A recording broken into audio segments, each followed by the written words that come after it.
Hello नमस्कार दोस्तों मैं आज आप लोग को बताऊंगा नवपाषाण काल क्या है। दोस्तों, नवपाषाण काल प्रागैतिहासिक मानव इतिहास का वो अंतिम चरण है जब मनुष्य ने घुमक्कड़ जीवन छोड़कर स्थायी रूप से बसना शुरू किया। इस काल को शुरुआत लगभग 9000 ईसा पूर्व से के स्तर पर और भारत में लगभग 7000 ईसा पूर्व में मेहरगढ़ जैसे स्थलों के साथ में प्राप्त हुई।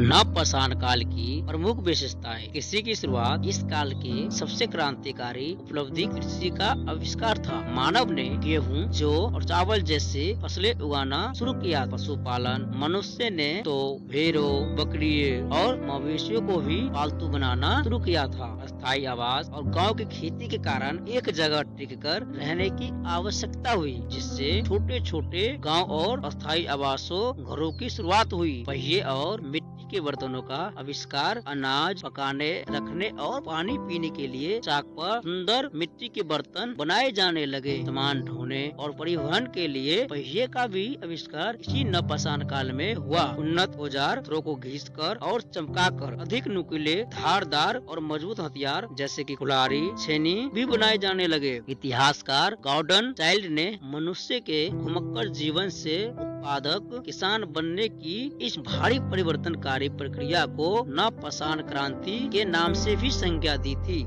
इस नवपाषाण काल में एक और भी काल हुए, ताम्रपाषाण काल। ताम्रपाषाण काल जिसे तांबा युग के रूप में भी जाने लगा। पत्थर के औजारों के साथ साथ तांबे से बने धातु के औजार की शुरुआत देखी गई। यह मुख्य रूप से धातु विज्ञान और व्यापार के रूप में प्रगति की विशेषता है, लेकिन इस समय तक आग से पहले ही एक अच्छी तरह से स्थापित उपकरण थी। इस अवधि को पाषाण युग और कांस्य युग के बीच में एक क्रमणकालीन चरण माना जाता है। अब मनुष्य आग का प्रयोग करना सीख गया तथा अनाज एवं पशुओं का मांस आग पर पकाकर खाने लगा। दूध, दही, घी आदि का प्रयोग करना सीख गया। जानवरों की खाल को चीरकर वस्त्र भी बनाने लगा। रुई के वस्त्र का भी प्रयोग करने लगा। अतः अनाज रखने के लिए मिट्टी के बर्तन पॉलिशदार भी बनाने लगा। पहिए का भी आविष्कार हुआ। इस युग की महत्वपूर्ण विशेषता थी कि अब मनुष्य चाक पर बर्तन बनाने लगा। पहियों का प्रयोग कर गाड़ी में बोझ ढोने की भी समस्या हल होने लगी। व्यापारिक रूप से गतिविधि भी आराम हो गया और कुछ बल मिला। शवों को दफनाने व जलाने जाने के लिए भी प्रमाण मिले हैं। मृत्यु के समय में कुछ संस्कारों का भी आरंभ हुआ। कुछ ताबीज भी धर्म की ओर से रुचि प्रकट करते। भारत में प्रमुख नवपाषाण कालीन के कुछ स्थल भी मिले हैं, जैसे कि मेहरगढ़। यह मेहरगढ़ वर्तमान में पाकिस्तान में है।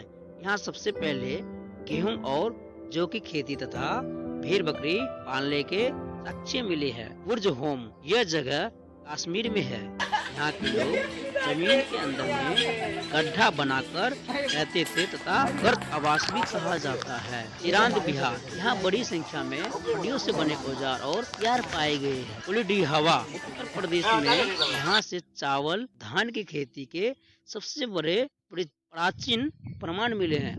तो दोस्तों, यह सब जानकारी आप लोगों को कैसा लगा? अगर अच्छा लगा तो इस वीडियो को लाइक करें, चैनल को सब्सक्राइब करें। जय हिंद, जय भारत, धन्यवाद।